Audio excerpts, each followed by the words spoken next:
ہاتھ اٹھا دیں جو الیاس قادری صاحب سے بیعت ہیں، مرید ہیں، ان کے کتنے ہیں یہاں پر؟ اچھا آپ لوگ سب ان سے۔ آج کا یہ پیغام میں آپ لوگوں کے جو مرشد ہیں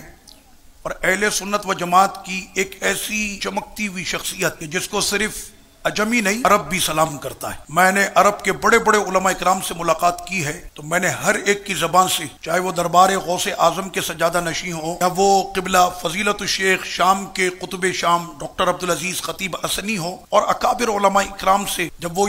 ہم ان سے یہ کہتے ہیں کہ ہمارا تعلق پاکستان سے ہے، ان کا پہلا یہ سوال ہوتا ہے کہ امیر اہل سنت مولانا الیاس قادری صاحب دامت برکات القدسیہ سے آپ کی ملاقات ہوئی ہے؟ تو ہم کہتے ہیں ایک نہیں کئی مرتبہ ملاقات کا شرف ملا ہے۔ وہ کہتے ہیں کہ آپ خوش نصیب ہیں کہ اس مرد قلندر سے آپ نے ملاقات کی کہ جس نے تنے تنا پوری امت کو اپنے دامن میں سمیٹ رکھا ہے۔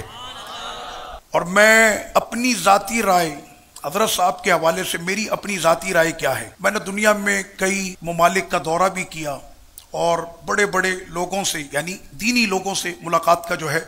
مجھے شرف ملا ہے۔ میں نے ایک چیز جو دیکھی ان میں کہ ان کے قول اور فعل میں تضاد نہ رہا۔ انہوں نے جب سادگی کو اختیار کیا اور عملی طور پر جب اپنی زندگی کو اس پیرائے میں ڈھال کر انہوں نے دکھایا ہے تو آج لاکھوں نہیں کروڑوں دلوں کی دھڑکن الیاس قادری ہے۔ وجہ اس کی یہ ہے کہ قوم یہ دیکھتی ہے کہ اس نے جو کہا تھا کیا یہ اپنے کہنے پر قائم رہا۔ وہ مرد قلندر کے جس نے جو کہا تھا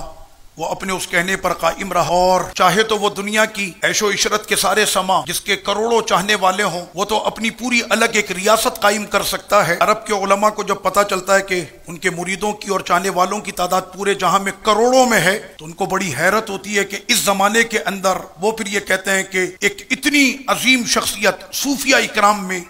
وہ مولانا الیاس قادری صاحب کی ہے، لیکن انہوں نے زمانے کی ان تمام عیش و عشرت کو ٹھکرا کر سادگی کو اختیار کیا۔ جو لباس انہوں نے اپنے جوانی سے پہنا تھا آج تک لباس ان کا وہی رہا، انداز وہی رہا۔ شہرت کے اتنے جہاں ان کے سامنے آ گئے لیکن اس بندے کی نظروں میں کوئی فرق نہ آیا۔ کل بھی آقا کی سنتوں پہ عمل کرتا تھا، آج بھی آقا علیہ الصلوۃ والسلام کی سنتوں پہ عمل کرتا ہے، اور یہ ان کی تبلیغ کی تاثیر تھی کہ آج چوروں کو،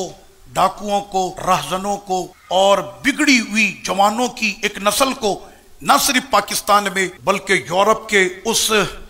بگڑے ہوئے طوفان میں جس نے انقلاب برپا کر دیا اور جن کی تبلیغ کے اثر سے ہزاروں کی تعداد میں، لاکھوں کی تعداد میں جو غیر مسلم تھے وہ مسلمان ہو گئے۔ اللہ تعالیٰ ان کو عمر دراز عطا فرمائے اور اہل سنت و جماعت پر ان کا سایہ رب کریم ہمیشہ سلامت رکھے، اور اسی طرح سے ان کا یہ صحرا اور یہ دین کی دعوت کا جو بیڑا ہے وہ ہمیشہ اسی طرح سے گامزن رہے، اور ہم ان کے ساتھ ایز اے خادم ہمیشہ دین متین کی خدمت اور اہل سنت و جماعت کی ترویج و اشاعت میں رب کریم ہمیں بھی حصہ ملانے کی توفیق عطا فرمائے۔